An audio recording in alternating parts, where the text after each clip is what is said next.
If your 2017 Ram 1500 backup camera has gone black or keeps flickering, we have a quick troubleshooting guide to get it back online. Statistics show that 80% of these camera failures are caused by simple wiring harness fatigue at the tailgate hinge. Let us break down the steps to verify exactly what is failing. Start by cleaning the lens, checking the bumper connector for moisture, and rebooting your Uconnect system. If the initial checks fail, focus your attention on the tailgate wiring, the camera module itself, or a blown fuse.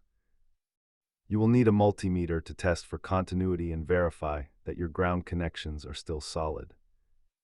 Simple wiring repairs are perfect for the driveway, but internal radio faults usually require professional diagnostic equipment. Repair costs vary wildly depending on whether you are replacing a simple fuse or the entire factory camera module. Use an OBD-I scanner to check for communication codes and verify voltage at the camera plug before buying parts. Keep a basic toolkit with a multimeter and trim tools ready for when you need to access the tailgate internals. Always remember to disconnect your negative battery terminal before probing any electrical wires to prevent short circuits. If this guide helped you fix your camera, hit that like button and subscribe for more RAM troubleshooting tips.